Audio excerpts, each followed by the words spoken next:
오늘도 지존하신 주님 앞으로 이끄시는 그 은혜 감사하며 예배자로 나아갑니다. 우리를 예배자의 자리에 불러주신 그 은혜 송축하며 오직 주님의 이름만을 높입니다. 주님, 오늘 이곳이 종교적 의식이 아니라 예배되게 하옵소서. 예배를 드리는 차원을 뛰어넘어 하나님이 받으시는 예배가 되게 하여 주시옵소서. 주님이 받지 아니하시면 모든 것이 헛되고 헛된 인간이 만들어가는 종교적 허울에 불과할 뿐입니다.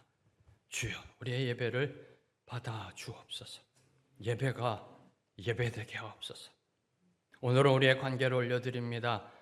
가정에서, 교회에서, 일터와 일상 가운데 허락하신 관계마다 하나님의 십자가의 질서가 바로 세워지게 하여 주시옵소서. 위로는 하나님을 향해 올인하며 충성하며 나아가게 하시고, 형제와 자매, 이웃을 향해서는 관용과 용납의 사랑으로 하나됨으로 나아가는 우리의 삶이 되게 하여 주시옵소서.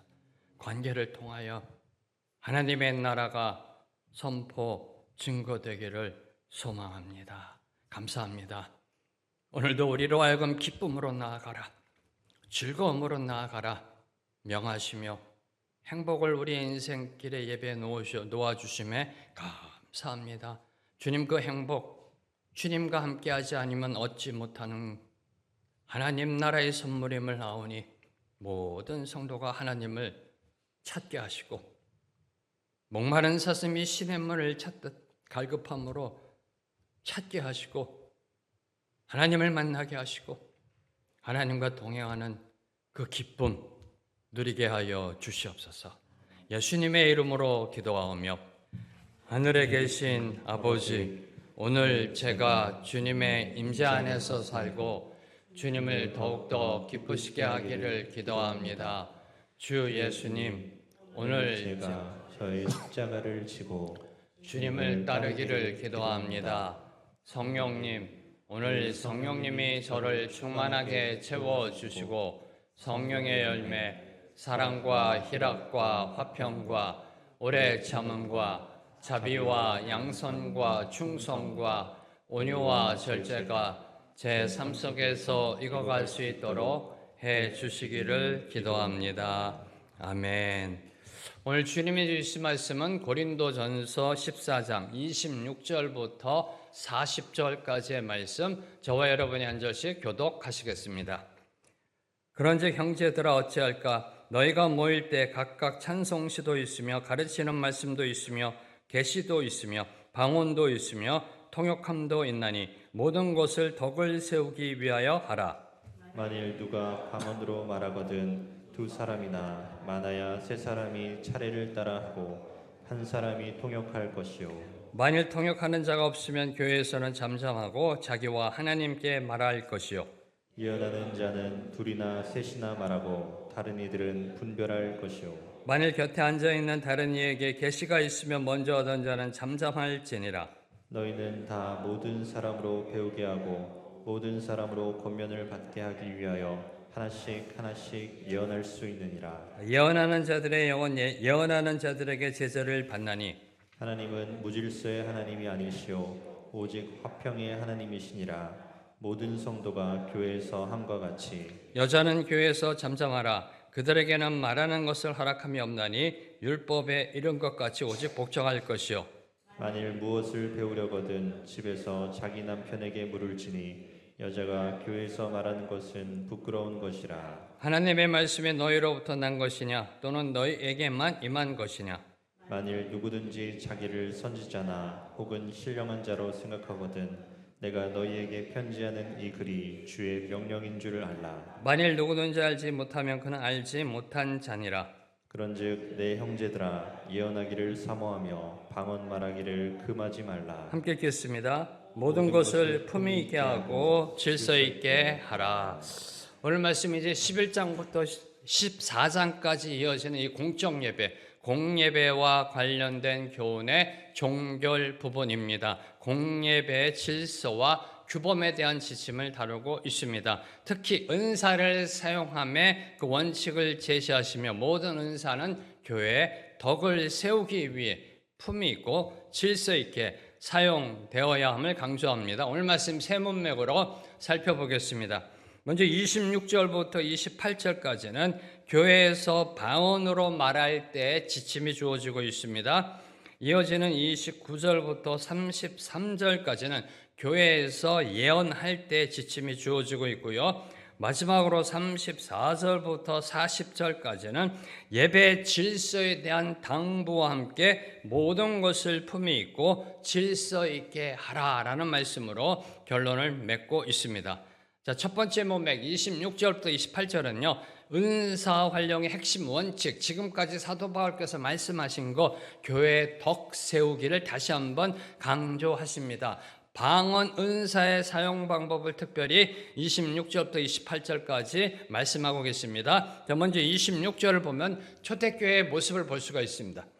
초대교회 예배의 모습은 찬송이 있었고요, 가르치는 말씀이 있었고, 계시도 있었고, 방언도 있었고, 통역함 등등이 있었음을 알 수가 있습니다. 성도 각자가 성령 안에서 받은 그 은사들을 나누는 역동적인 모임이었음을 알 수가 있습니다. 단 이러한 역동적 모임은 한 가지 목표를 추구해야 한다. 그 목표는 다름 아닌 공동체의 덕을 세우는 것이었다라는 사실을 다시 한번 사도 바울은 강조합니다. 사도 바울께서는 아무리 신령한 은사라도 공동체 유익을 주지 못하면 소용없다 라고 말씀하시며 모든 행위의 모든 예배의 기준은 덕을 세우는 것으로 제안하고 있습니다.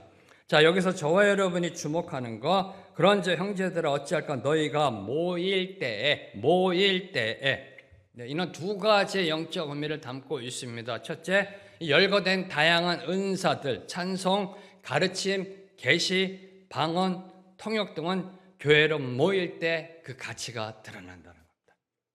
교회로 모일 때 그 가치, 하나님이 주신 그 선물의 가치가 나타난다는 겁니다. 모이지 않으면 그 은사들의 유익을 누리지 못한다는 사실입니다.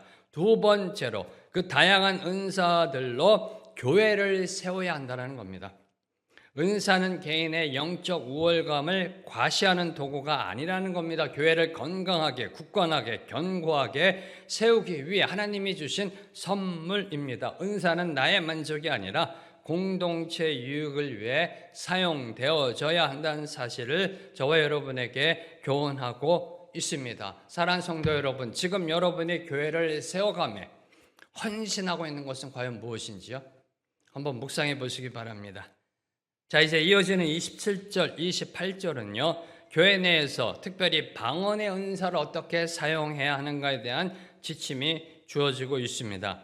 먼저 27절은요, 교회 질서와 관련한 중요한 교훈이 되는 말씀입니다. 27절, 만일 누가 방언으로 말하거든 두 사람이나 많아야 세 사람이 차례를 따라하고 한 사람이 통역할 것이요. 질서를 세우라는 거죠. 교회 질서를 세우라.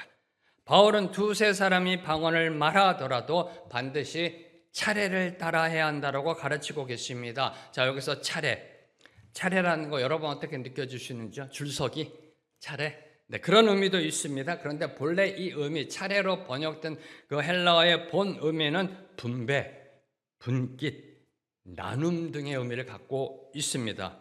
말하자면 자기에게 주어진 몫이라는 의미입니다. 목. 네.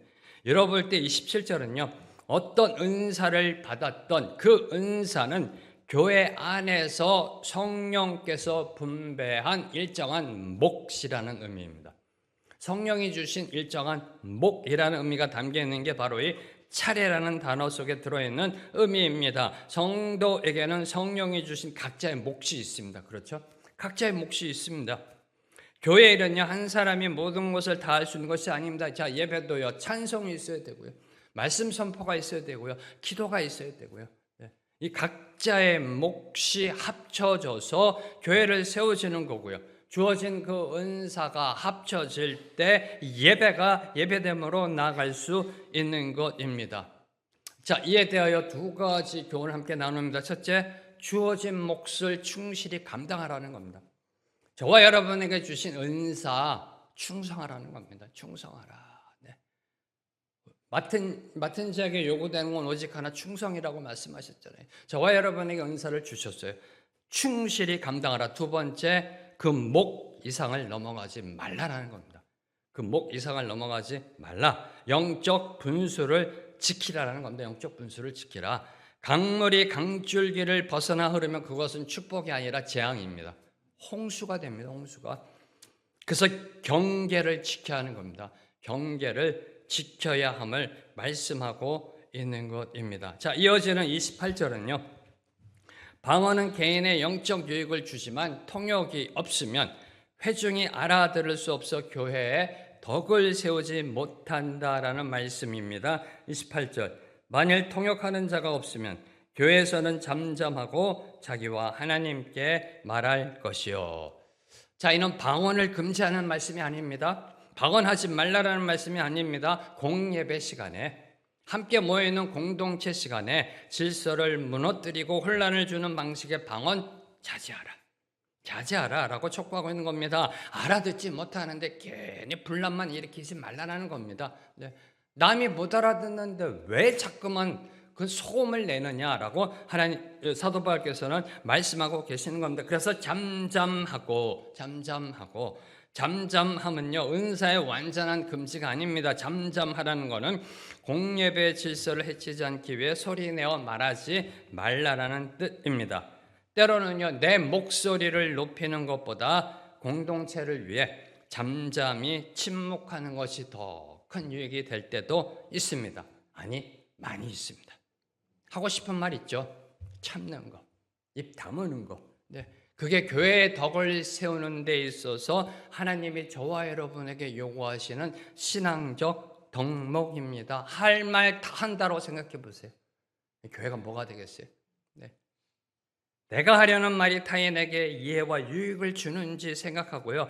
그렇지 않다면 입을 닫는 게 본질이 아니고 비본질적인 거, 입을 닫아버리는 거, 그게 올바른 신앙인의 모습입니다. 암만 얘기해도 못 알아듣습니다.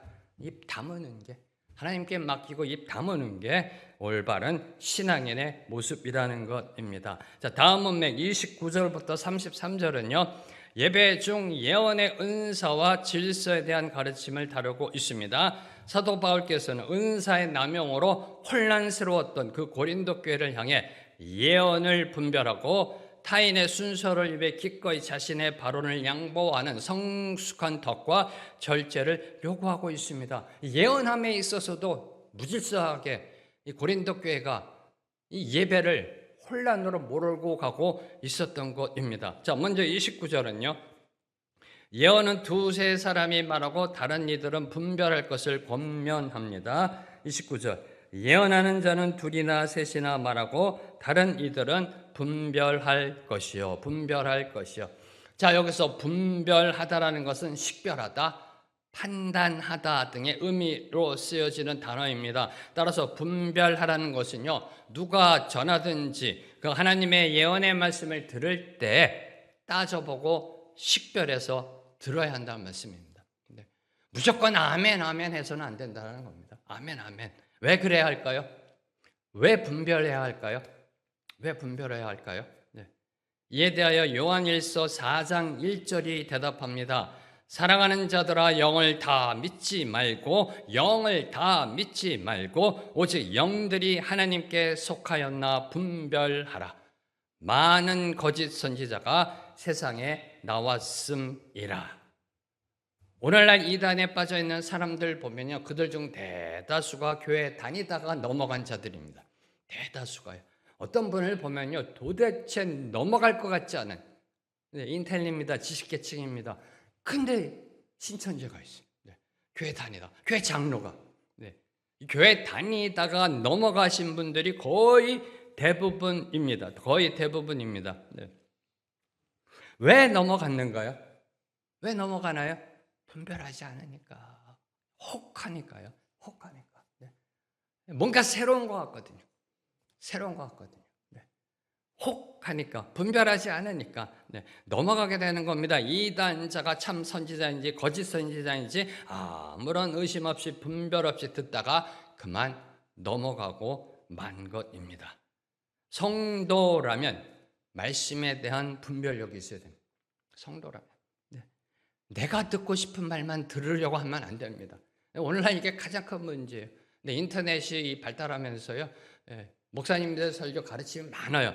내가 듣고 싶은 것만 골라 들어요. 이렇게. 네. 이게 아주 나쁜 습관이에요. 이게 인간의 기기 발달이 우리 신앙인들에게 준 가장 큰 폐해입니다. 폐해. 내가 듣고 싶은 설교만 들어. 이게 얼마나 큰 모독인 줄 아세요? 하나님을 향해. 물론 이단의 가르침이 아니라 내가 듣고 기준이 나예요. 나. 네. 기준이 납니다. 말씀에 대한 분별력을 가져야 되는데요, 내가 듣고 싶은 것만 듣는다고요. 내가 듣고 싶은 것만.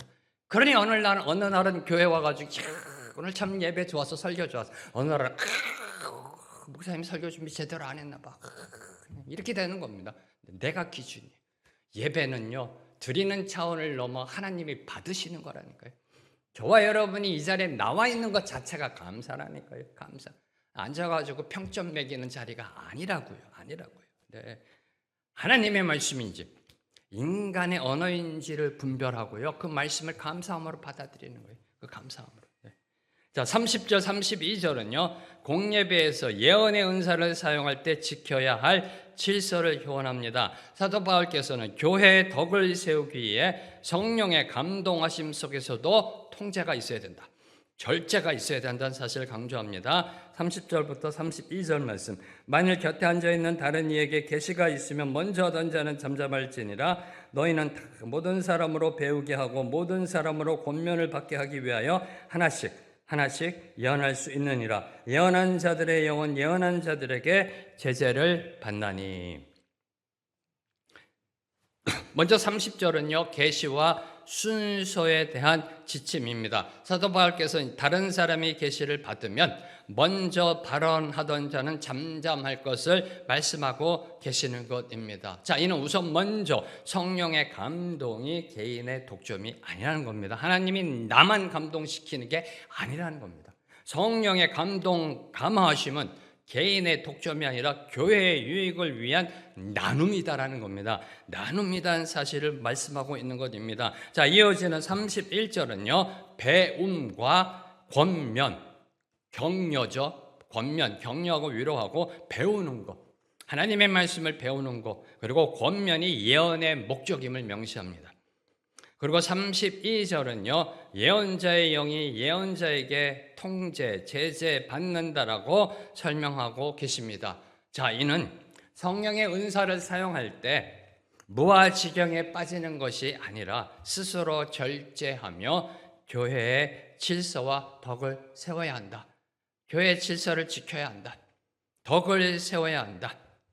즉 성령의 은사는 이성과 의지로 통제 가능하다라는 것입니다. 자, 이를 통해 깨닫는 두 가지 나눔. 첫 번째, 양보는요 나중된 자가 아닌 먼저 된 자의 의무이라는 겁니다. 양보는 나중된 자가 아닌 먼저 된 자의 의무이다. 자, 우리는 흔히 양보 누가 합니까? 아랫사람이 해야죠. 아랫사람이 되잖아요. 장여유서, 윗 어른을 공경해야 되잖아요. 뒤에 온 사람이 양보해야 되잖아요. 네. 먼저 와서 기다리고 있었잖아요. 헐레벌떡 늦게 옵니다. 뒤에 온 사람이 양보해야죠. 그게 세상의 이치잖아요. 특별히 동양 사상에 있어서는, 아랫사람, 뒤에 온 사람, 늦게 온 사람, 이런 사람들이 양보하는 게 세상의 이치입니다. 근데 성경의 이치는 다르다라는 겁니다. 양보를 해도 먼저 믿은 사람, 앞선 사람이 먼저 해야 한다라는 것입니다. 이를 교훈하는 것이 30절입니다. 먼저 하던 자는 잠잠할지니라. 네. 먼저 된 자가 양보하지 않으면요 독점이 됩니다. 독점. 이게 세상 권력의 문제잖아요. 네. 독식이 되고요. 이게 기득권으로 흘러갑니다. 네. 그러다가 사고 치는 겁니다. 늘 항상 인생사를 보면 교회뿐만 아니라 인간의 삶을 보면 이러다 사고 쳐요. 네. 먼저 된 자가 안 내려와요. 네. 독점이 되고요. 독식이 되고요. 기득권이 되고요. 그 자리 지키려다 보면요. 온갖 수단 방법 다 동원하고요. 그러다 사고 쳐요. 그러다 저녁 뉴스에 나오는 겁니다. 온갖 수치 망신 다 당하고 내려옵니다. 다 내려와요. 네. 내려오게 되어 있어요. 이것이 아니다.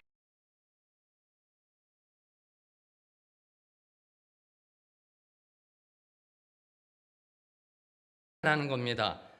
나의 재능이나 열심이 아무리 좋아도 아무리 훌륭해도 교회의 평화와 질서를 해친다면 하나님이 기뻐 받으시지 않는다는 사실입니다.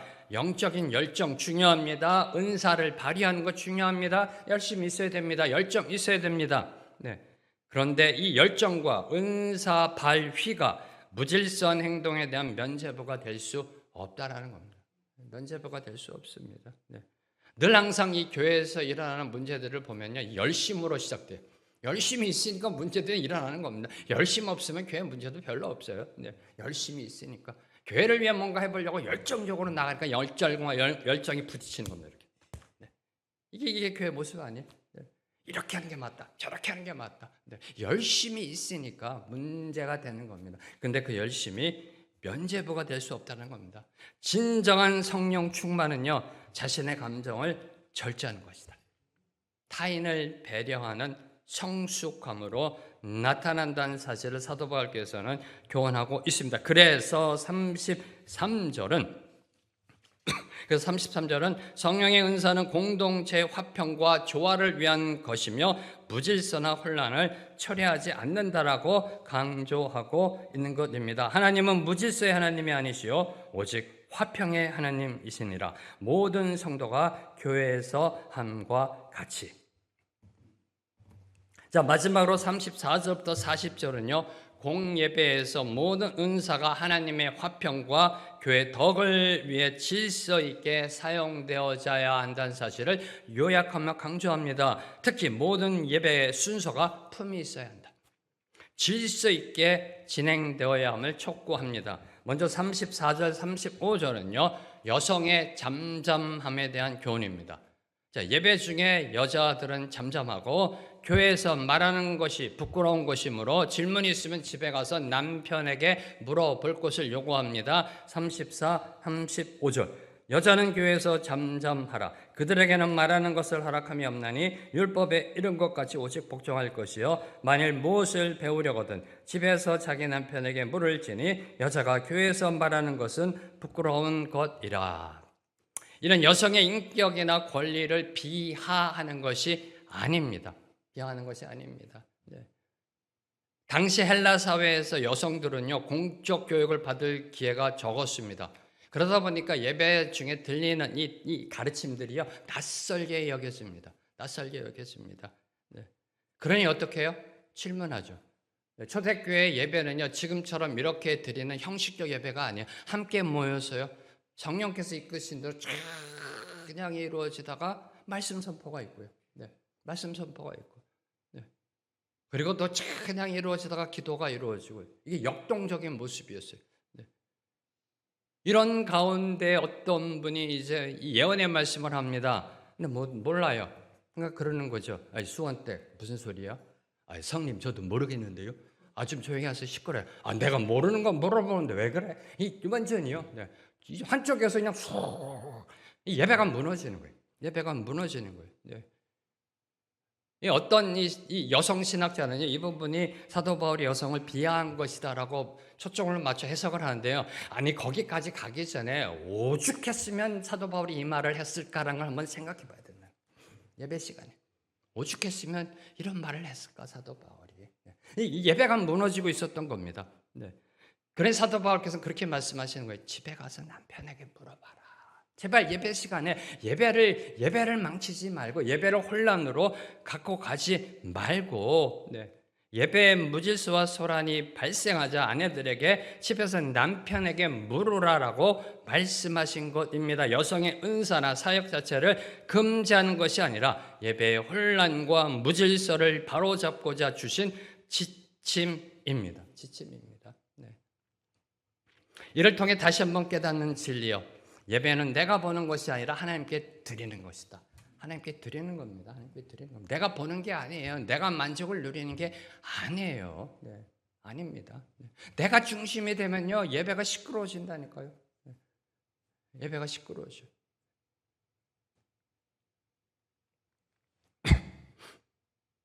예배의 중심은요, 개인의 호기심 충족이 아닙니다. 나의 영적 만족이 아닙니다. 하나님께 영광, 그리고 공동체의 덕을 세우는 데 있음을 기억하시길 바랍니다.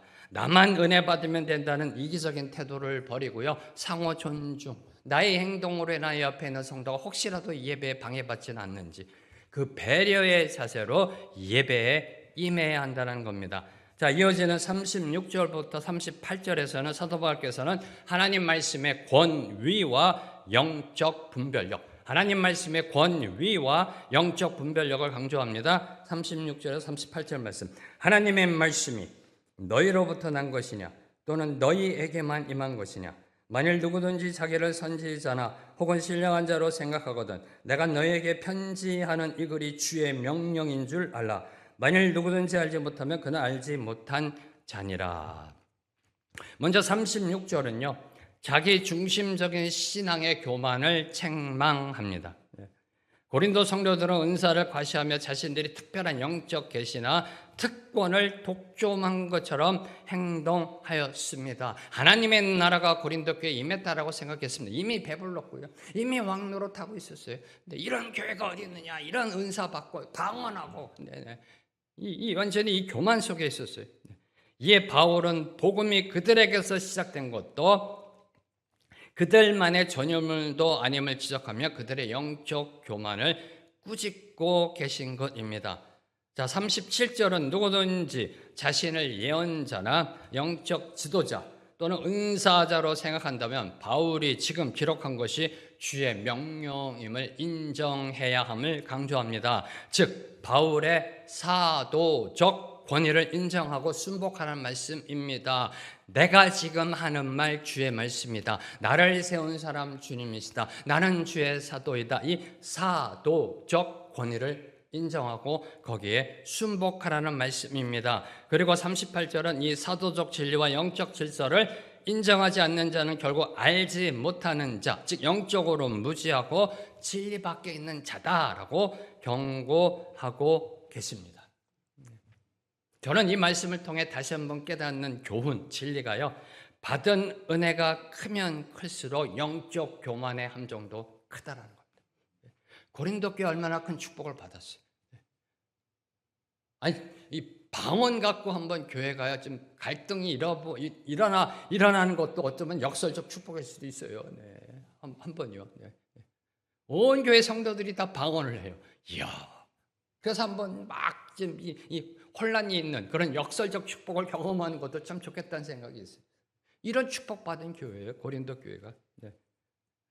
그때가 위험하다. 그때가 위험하다. 네. 자, 고린도 교회가 어떤 교회인가요? 고린도 교회요? 디모데가 세웠나요? 누가 세웠나요? 사도 바울이 세우셨습니다. 저와 여러분이 인정하는 이 기독교 역사의 최고의 신학자, 최고의 목회자, 최고의 선교사, 사도 바울이 세우신 교회, 사도 바울의 선교와 목회로 세워진 교회, 성령의 은사를 풍성히 받은 교회. 근데 지금 고린도 교회의 모습은요, 바울 사도의 가르침을 배격하고 있으며 받은 은사로 교회를 어지럽히고 있습니다. 뭘 교훈할까요? 다시 한번 강조합니다. 받은 은혜가 크면 클수록 교만, 오만, 자만, 거만의 함정에 빠질 확률이 점점점 높아진다. 그래서 사도 바울은 오늘도 저와 여러분에 이렇게 경고합니다. 선줄로 생각하는 자는 넘어질까 조심하라. 이거는요, 교회를 떠나 세상에서 살아가는 삶의 기본적 이 원칙이 돼야 돼. 원칙이 돼야 돼. 인간은 누구나 완벽하지 않으며 언제든 유혹에 넘어질 수 있는 연약한 존재입니다. 나도 예외가 아닙니다. 과거의 영적 경험이나 현재의 신앙 상태가 미래의 승리를 보장하지 않습니다. 그러므로 스스로 신앙이 굳건하다 자만할 때 그 순간이 가장 위험하다라는 영적 경계심을 가져야 합니다. 자, 이제 39, 40절은 앞선 논지의 결론입니다. 성령의 은사에 관한 논증의 결론입니다. 39, 40절. 그런즉 내 형제들아, 예언하기를 사모하며 방언 말하기를 금하지 말라. 모든 것을 품위 있게 하고 질서 있게 하라.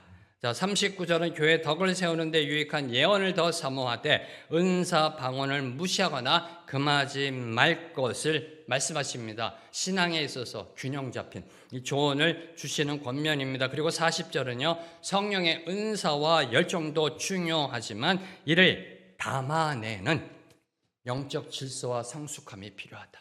다시요.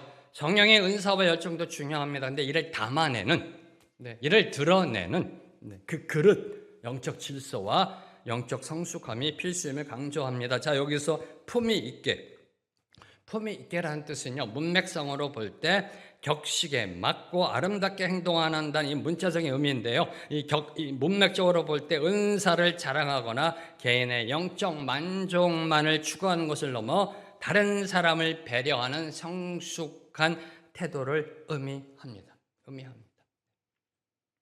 그리고 질서 있게란 정해진 규율과 순서에 따르는 것을 말씀하고 있는 것입니다. 당시 고린도 교회는 방언과 예언 등 성령의 은사가 넘쳤습니다. 그러나 서로 먼저 하려고 다투는 혼란이 있었습니다. 이에 바울은 공동체의 유익을 위해 통제된 질서 속에서 사용하라 권면한 것입니다. 기억하십시오. 하나님은 혼란의 하나님이 아니십니다. 혼란을 질서로 창조하신 하나님이십니다. 이게 바로 성경의 처음 혼돈의 그 혼란과 무질서를 빛이 있으라부터 시작해서 질서로 만드신 분이 하나님이십니다. 하나님은 질서와 화평의 하나님이십니다. 함께 기도함으로 나아갑니다.